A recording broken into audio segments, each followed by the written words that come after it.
Hey folks, Joe Valley here with the Quiet Light Podcast. Thanks for joining us once again. Today, our guest is very special. He's actually somebody I've hired for my own business, just outside of Quiet Light, but affiliated with Quiet Light. We'll tell you about that at one point. But first, I wanted to talk about Quiet Light real briefly. As you all know, we are a middle market or small to middle market M&A firm focused strictly on online businesses. Our largest transaction in 2020 was just shy of $25 million. And then we got into the sub $20,000 range for a few. Those are generally pocket deals, but we're happy to help out you guys, our friends in the audience, when the deal is right and when we can find the right buyer for you quickly and easily. I do want to give a special shout out to my friends Steve Chu and Tony Anderson. They introduced us to today's guest, Steve Weigler. Steve and Tony have started a new podcast called Profitable Audience. It's going to help folks grow their content and e-commerce businesses. Both Steve and Tony run very successful seven-figure blogs and are people that you should definitely listen to. All right, so thank you for the introduction to this man, Mr. Steve Weigler from EmergeCounsel. Trademark specialist, all sorts of things that he does that I'm not even going to go into because he's so good at what he does. I appreciate that. Thank you. See that? He's thanking me already. I have barely said anything. He's a kind man. He's an That's attorney. all you need, right? Like, he does a good job at what he does. Helps me in so many different ways. We're not going to talk in detail about what I'm doing, but let me just tell you that we filed for a trademark. Somebody disagreed that we should get the trademark, and Steve came up with 139 examples of what I'm looking for that just kind of makes them look silly that they're even fighting it. So I appreciate it, Steve. Why don't you give a little bit more background detailed about what you do at EmergeCounsel and who you help? Sure. So I started EmergeCounsel about 6 years ago. And my background is I started actually as a criminal prosecutor in Miami, Florida. And so I really learned how the world of law, the world of courtrooms, and how kind of hardcore attorneys can be and how difficult sometimes addressing legal issues is. Through a long history, I've started my own startup and took it to exit. And also have been an attorney for AT&T, which is a very large corporation. And so I took those combination of experiences and put it together and said, I want to work with entrepreneurs that with relatively low fixed costs or low investment really change the world. And I thought e-commerce is one place where that really matters. And I also thought, when I was writing this down and figuring out what my business plan was, is that protecting their intellectual property, which means protecting most of the time their trademarks and copyrights, is a way to provide really effective, low-cost kind of one-up or protection or the ability to scale and sell at high multiples relatively easily. Oh my goodness, folks. He actually used the word multiples. He knows what he's talking about. Did you hear that? I've had my own company. It should be on every entrepreneur's mind, especially in e-commerce. How am I going to grow this company so someone will buy it, or I can even have my retirement planner do an ESOP, meaning an employee buys it at a high multiple. Yeah. And that means how can I create the value to make it that much more and having good, solid intellectual property or IP is critical to that in many, many situations. But tell us, what does IP mean in your world and for e-commerce business owners?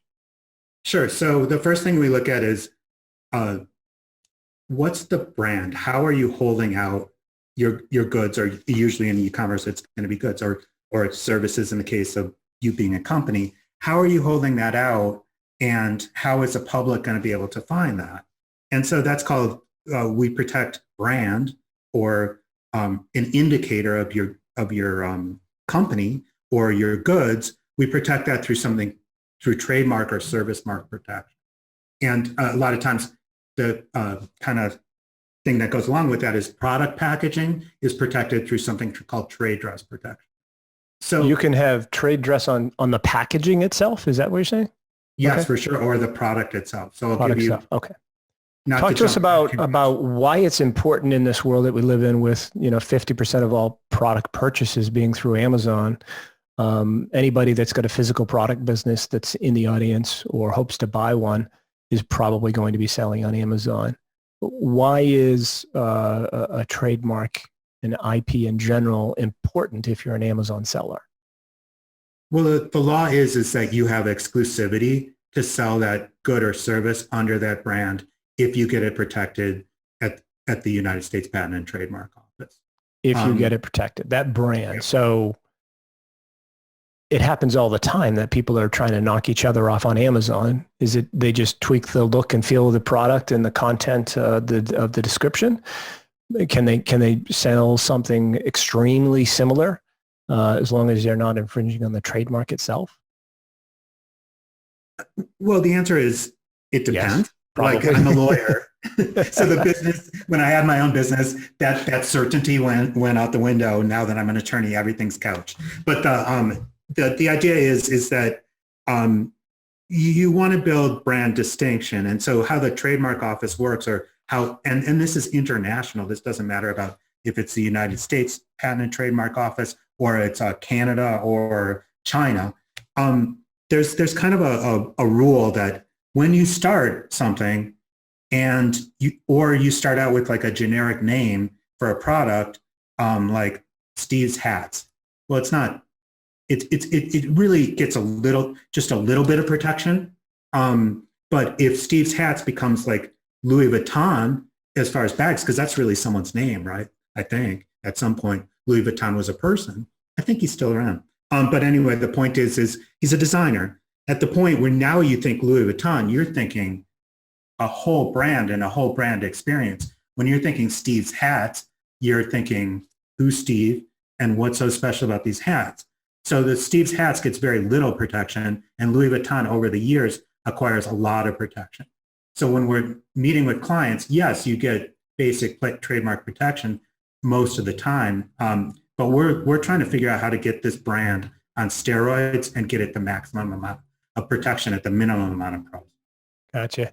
Is it it's required on Amazon to get enhanced brand content, and those Amazon folks listening right now going, Joe, know your stuff. Come on, man. I'm getting it wrong. That's basically right. Yeah. But it's basically right. I think it's at level 2 or maybe even 3 now. But it's required to have that to have certain protections anyway and get certain perks on Amazon, isn't it? Yeah, I mean, Amazon won't enhance your brand image. They won't. You don't have. You'll be limited to up to 4 lines of content. Whereas if you're on the brand registry, you'll get a lot of description. And there's rumors, and I'm not sure if it's true, that you'll also be enhanced on the product list. So your ASIN will come to the top of the list if you're on the brand registry. If not, you're at the bottom. Amazon, if I could just opine, Amazon is a really interesting beast. And I had the opportunity to be on the like a Amazon brand registry attorney. And so I would have a deal with Amazon where I could have a contract with Amazon and be a brand registry attorney. Wow. We of course, that Amazon is a big brand, right? EmergeCounsel, we have 1,000 trademarks right now, but that's not Amazon. So of course, we're a smaller brand. And so I thought about it long and hard. The problem with Amazon and really working an entire strategy if you're a business person on Amazon is that Amazon many times can be the bad actor, or they can be affiliated, especially with an Asian knockoff, affiliated many times with the bad actor.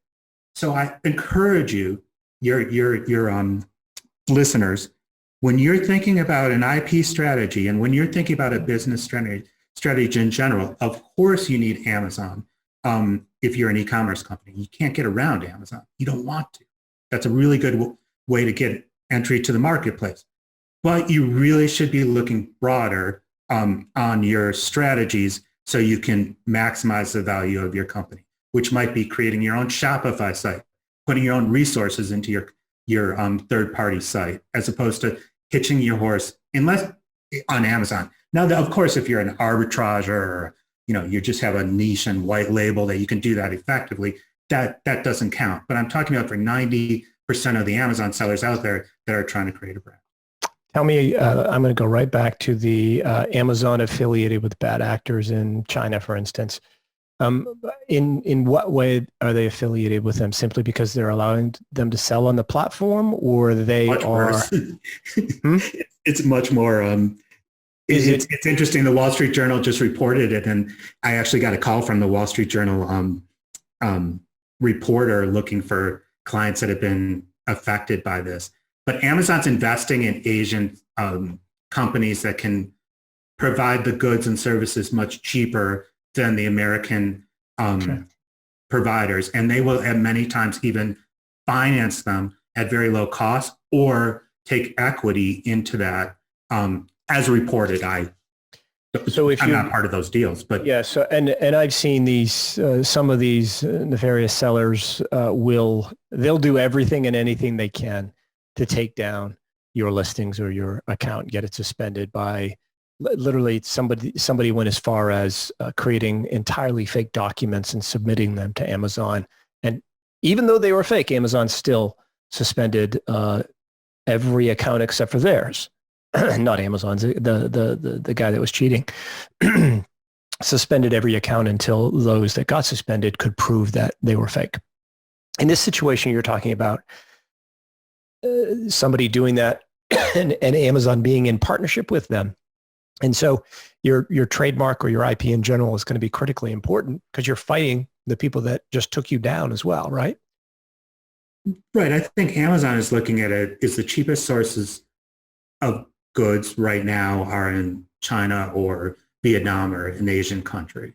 And that the IP laws in Asia and China specifically are very geared towards the Chinese. And so they see if the end user, meaning the consumer, can buy cheaper goods that look the same and potentially of the same quality, well, why wouldn't they provide more options or cheaper products for the end user consumer? Okay. So where they're not saying Amazon seller, you can't sell on Amazon. They want you to sell too, but then they want to create competitors with lower price points, and they're heavily subsidizing that. And sometimes, especially through the Amazon basics, they get the data, see that this is selling, and all of a sudden they're your competitor directly. Yeah. And a lot of people fear that when they're selling on Amazon. All right, let's go through a couple of steps here. I want to know, Sure. What the process of getting the trademark is, and then how you fight it in a situation like that with Amazon. So what's the process? How long does it take? What's the cost? Things of that nature. Sure. So first, and this is my latest blog, if anyone wants to see it, it's being published tomorrow, but that's on your website, EmergeCounsel. Is it going to be? Yeah, it's going to be. The name of my law firm is EmergeCounsel. We have 3 attorneys and about 7 total staff. We have a program that's trademarked called TotalTM. And our TotalTM, the reason I did it is very, very easy to file your own trademark. And chances are it's going to have zero strategic value to you. And so, sure, you can pick a name. So especially if the name is made up, file it at the trademark office as long as the name doesn't go against anyone else's name. Ultimately, you're going to get the trademark. The issue is if you want to create a business and grow that business, you have to file trademarks strategically. So our TotalTM process includes first a discussion on strategically, what are you trying to do? What are you trying to protect? Are you trying to protect a unique name? Are you trying to protect a descriptive name? Are you trying to do that for as many products as possible? Are you going to have separate names for each product? You have to strategize and figure out the brand and what elements of the brand you're trying to protect before you do a thing. And so that's a big part of what good and thorough trademark attorneys do. And so we include that as part of our TotalTM service. Even if you decide not to work with us, that part of it is usually complimentary, and we'll even do a free knockout. So then at that point where we know that there's a strategy behind it, then we work up the mark for filing.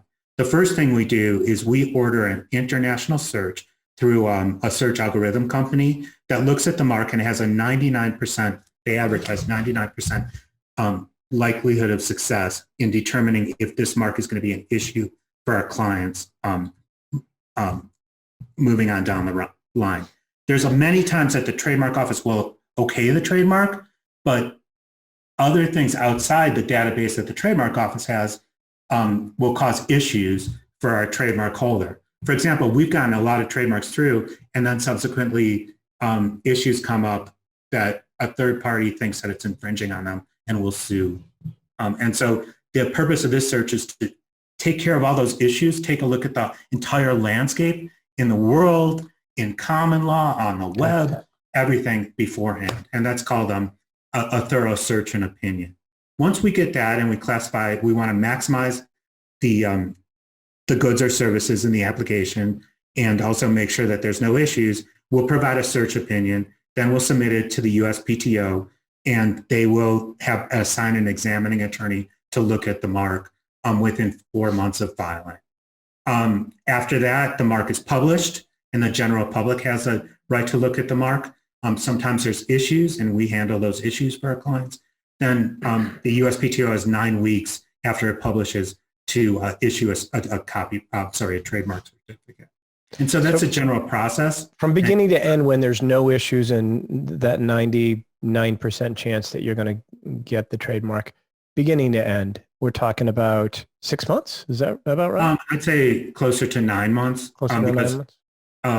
The trademark office, well, first, almost 86% of applications filed have some technical issue. So that's an example. You do it yourself. All of a sudden, you get this, what's called an office action, and there's a bunch of technical, arcane things you did wrong. Okay. So you do it yourself, you could screw it up, and then it's going to take even more than that, what seems like a long time, 9 months anyway. Okay. Absolutely. And you got to figure out what's going on. And so assuming that there are no issues with this, and that's 9 months, ballpark, what are we talking about cost-wise? Are we talking about $5,000, $10,000? What are we talking about? So what we decided to do is we package our entire package at $925, okay. And then there's $350 USPTO fees. All right, I'm sure that's subject to change, folks. As well, I play with that all the time, but it's pretty. So why did you charge me $10,000? No, I'm kidding. He didn't charge me $10,000, guys.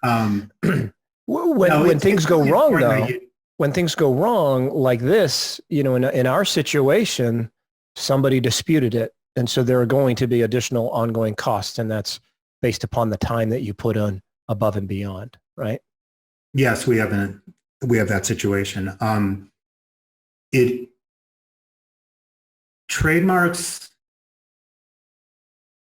It really seems like it's smooth sailing until it's not smooth sailing, and you hit choppy water, and then it's really choppy, and then even like law clerks in federal court are like, I'm not sure I understand this law. And they'll call you to find out citations because it's so arcane, this area of law. And I'm not sure, it's almost like the law's broken, and that's why we're here to just steer you through. But I do think that it's very important from a mission standpoint. We spent a number of years just putting together a process where it would be the same process that if you called a huge law firm and you owned Oreos like Nabisco, you would go through the same comprehensive process that we're going to take you through. We can just do it mostly because of software at a fraction of the price. Where we start seeing issues is a lot of times we're brought in later when someone didn't go through this process or the attorney they hired isn't doesn't invest in the software, doesn't invest in the time, but charges them $500. Well, again, you can get this done, but when you hit an issue, it is real. Like, it is not something that is remotely remote possibility.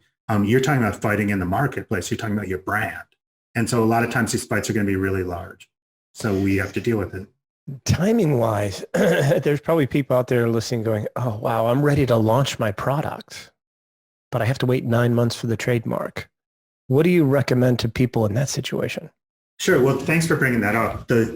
There's a couple of things. The first is, that's why the search is so important, because if we can do a thorough search, which we do in 48 hours, if we can do a thorough search, including what I call an algorithmic search, like a computer slicing and dicing it each and every way, we can pretty much give you that opinion that it's going to sail through or not sail through. Of course, you get sometimes hit on the side of the head, and that might be bogus claims or not bogus claims, but we're pretty certain once we go through that process. The second thing is Amazon, and take this to note, Amazon has a new pilot where you can take the serial number and of the trademark the moment you file, and you can give it to Amazon to get priority access to the brand registry. And we've been having fantastic success getting our clients on the brand registry very, very early, and we include that as part of the service. So whereas I say, I don't want to be in Amazon's back pocket, like be an Amazon attorney.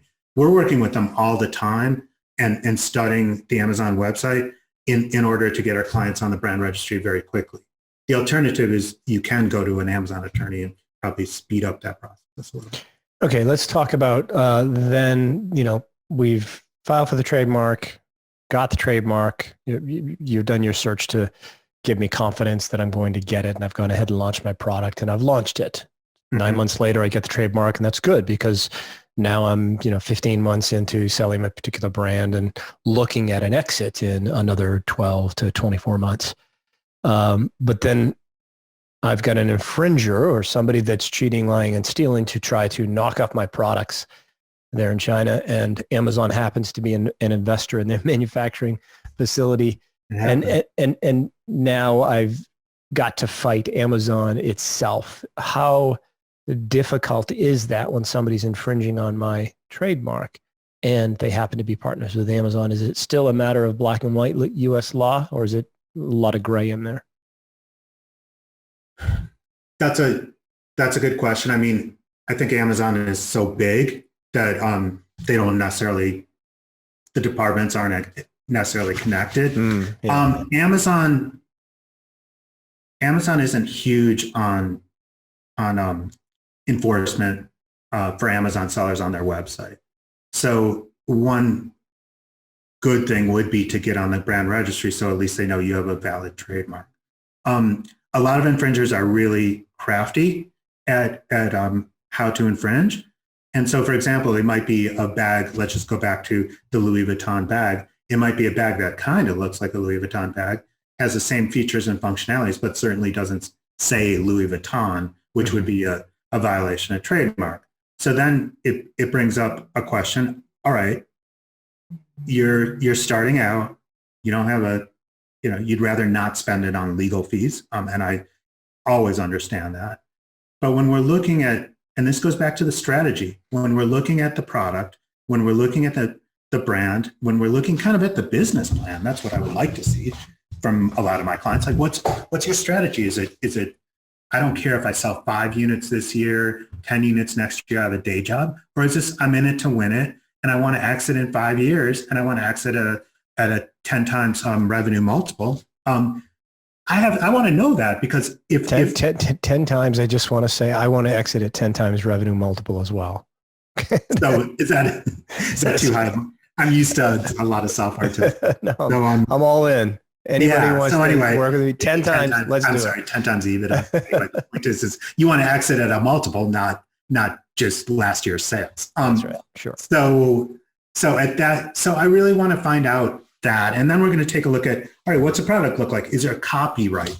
Is there some copyrightable element of it? For example, is there some artwork, or is there a design of the box or is there a design of the product or how you put the holes where you're supposed to put the screws, say you're doing furniture or something, or is it, an entire brand play, like a cosmetic play or something? What is it?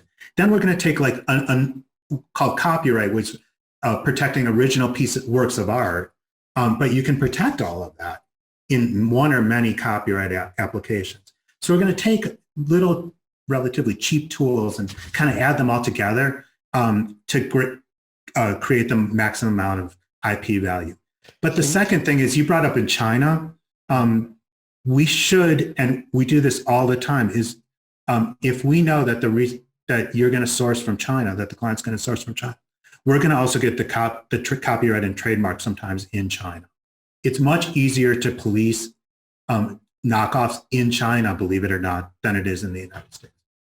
Okay, so you're going to go for those in not just the U.S. market, but internationally. Okay, for the idiot in me, and he's pretty, important. He speaks a lot. What's the difference between a copyright and a trademark? Sure. So trademarks protect brands. So usually a brand is a name. Steve's Bags. Yeah. So Steve's Bags is a name. Let's say Steve's Bags has a specific design, like my bags are shocking pink with yellow polka dots on them.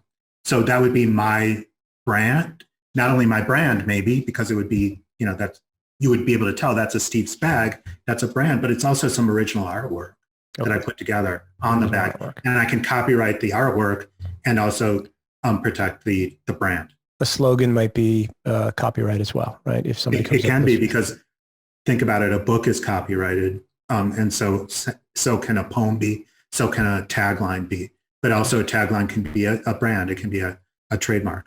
Gotcha. Okay. Let's jump to something we chatted about before we started, before I hit the record button and stuttered my way through the intro. And that is that some people are trying to dispute and shut down your trademark without you knowing about it. And I'm getting that exactly wrong. So why don't you enlighten us on what's happening and what some of the schemes are now with, I think it might be overseas sellers somehow trying to negate your trademarks. Sure. So generally, again, when you start up a business and a brand, generally no one's ever heard of it unless you're famous to begin with, like a Kanye West. Well, sure, he starts up a new clothing line. Everyone's heard of Kanye West, so they're going to immediately connect and it will hockey stick, meaning the revenues will go up very quickly. Sure. For most of us, we don't have that luxury, and because no one's ever heard of the brand. And so say you're trying to launch a brand on Amazon. Well, it might be a couple of years and you hear nothing except that you're doing well. The next thing you know, you start seeing little aspects of your brand in other postings on Amazon or other things that Amazon sellers are selling. You take a look at it and you're like, well, this looks like a cheaper version of what I have. Let's take my Steve's Bags with the yellow polka, did I say shocking pink and yellow polka dots? And all of a sudden you see one that has shocking pink and purple polka dots, but it looks pretty close, and it's called Steven's Bags. So when you start becoming successful is when you start seeing this. You do a little bit of research because it doesn't take that much, and you realize the infringement is occurring in China. It could be the same. A lot of times we have issues with the same manufacturer running excess of your lot or what you ordered because they have the machines running and you haven't struck an exclusivity deal with them. Plus, you don't have trademark protection in China. So a lot of times what we encourage our clients to do, maybe not at the very beginning, but before success, is obtain that trademark in China and also secure sole source vendor agreements. And definitely when COVID lifts, get on a plane and meet your manufacturers and make sure they're for real. Because a lot of a lot of people are buying on AliExpress and they have no idea who this vendor is, except that they can get it and the vendor is willing to work with them. Yeah. Well, again, these are the formulas for, I can almost guarantee that you're going to be, once you start seeing success, you're going to be start getting knocked off. So take a little bit of your budget, because it's about the same that I charge, to get that Chinese strategy in place. And it's really the same thing. It's filing a trademark application in China, which is a first to file country. So if they start seeing success, they're going to, so Steve's bags, all of a sudden it's successful here. Well, in China, they're going to notice the success here, and somebody's going to file for that trademark, even though they don't have the trademark. They have nothing to do with it. They're going to file for the trademark in China. Yeah, and they just blocked you out of it because it's a first to file country. Okay. Is there any way that they can sort of, trying to get on the subject of what we focused on earlier, which was sort of somehow negate your trademark inside the U.S. at the USTPO? Did I misunderstand that conversation? Yes. So that's and beginning with that Chinese strategy, then at the USPTO, they can file and say that they have an issue with your American trademark because for one of many reasons, it's not strong enough. You're not using it for the good in commerce. They can just kind of muck it up and make it very difficult for you to move forward. So in the scenario, all you do is you file in the U.S. Your brand becomes recognizable. It's doing really well. Chinese sellers pick it up and they go, okay, we're going to file for the trademark in China, preventing you from getting it and losing all those protections. And then on top of that, they're going to then dispute your trademark in the U.S. and muck things up for you a little bit and cost you legal fees and perhaps your ability to grow and sell the business. Is that what we're saying?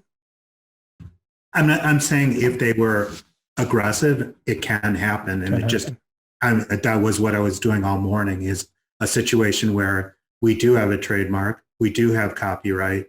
My client's been extremely successful, could have exited at really good multiples because the product is so unique. Started seeing infringers on the website. We tried to take down the infringers and we were successful in doing that. And the next thing you know, the infringers are from China. We don't have any Chinese strategy, and they're trying to cancel the trademark and the copyright we got. I don't think it will be very successful, but that's an example of very aggressive infringers. Yeah, it may not be successful, but it's a royal pain in the you-know-what, and it's going to cost legal fees as well, and probably some sleep for that business owner. These are stresses that people just don't need. I sold a business. Well, and the other thing is, if you can, my whole point is prevention, it's not that different than medicine. Prevention is 20 times cheaper and less painful than going through. Yeah, but prevention doesn't sell. Come on, we know that. It doesn't sell, but here we are talking about it. But we're trying to make it fear sells. And cheap enough and say, wouldn't you buy an insurance policy on this? Wouldn't you, for a couple $1,000s? I realize money's tight in a startup, but for a couple $1,000s, wouldn't you execute a strategy to make sure that you can get to the M&A table? Yeah. Now, listen, I wouldn't have you on if I didn't believe fully that people have to spend a little bit of money to get this protection in place. I had a client last year. We were 3 days away from closing, and they got completely suspended from Amazon because they had literally, factually infringed on someone's utility patent. And this is a person that lived in the U.S. And what they did was they just faked their way into a utility patent with, dates that weren't accurate. These guys were selling the product first, and it was from a manufacturer in China who gave this seller information in order for them to be able to file for a patent that they didn't deserve. And the USTPO didn't pick it up. And eventually, we fought our way through it. We got through it and still closed. My seller, she stopped eating for a while. She lost some weight. It was a great weight loss program, but a very expensive one emotionally. And we managed to get the owner of the patent, who knew he got it falsely and knew that if my client wanted to fight it, they'd be able to fight it and win. It's just would have taken years. He apparently didn't know that. We got him to release them from being able to sell the product online. He didn't know they were under contract to actually sell their business, and that was a critical part of it. But it's stuff you don't want to do after the fact, guys. It's just that much more difficult to fight these things when you don't have the protections in place in the first place. So I'm doing it now with Steve on a separate business. I've mentioned a few times. I'm going to leave it alone. It's part of Quiet Light. It's outside of Quiet Light at the same time. And we're actually ones that somebody disputed it. They're dead wrong. And we're going to show them that they're dead wrong. I had a choice. I could walk away and say, it doesn't matter in this situation. It's okay. It doesn't matter. And it may or may not. But honestly, they pissed me off. So I'm going to spend more money and have Steve fight it all the way through because they're dead wrong. And it's unfair. And I don't like when people fight dirty. And that's exactly what these people are doing. And if I allow people to fight dirty, and you allow people to fight dirty, you're going to lose sleep, and it's just going to cause you more problems down the road. Somebody must have just showed up to my office because the dogs are getting active, Steve. So we better wrap up this podcast before they start barking. How do people find out about EmergeCounsel? Where's the best way for them to reach out to you? Sure. So it's www.emerge, counsel, counsel.com. We also have www.totaltm.com. And we offer a free consult and knockout search. So where we're kind of just making sure that we're in the same ballpark on being able to get this trademark. And all you have to do is reach out. I'll give you my cell phone number, 720-480-8204, because any listener of Joe's and who knows Steve is I want to make sure that I at least am accessible to. And again, and just for the record, we don't push a lot of patents, and we don't push them because they're very expensive to maintain and defend against. At the same time, if there is one there, we're not going to shy away from it because that will help Joe at the M&A table, because patents really can create value, but not always. Yep. And the second thing is just keep in mind that this little bit of prevention is not even a particularly robust part of how attorneys make money.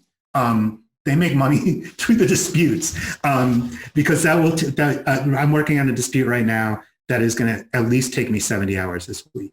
And it's just the way things go. Because in a dispute, the facts and the law really matter, and you need to pay someone to get to the bottom of those facts and law. And you have a federal court most of the time underneath it, and those are just kind of fat for attorneys. So again, the prevention is not something.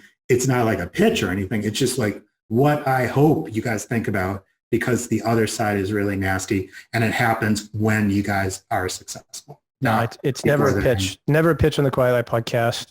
And when we first met, you were just helpful. The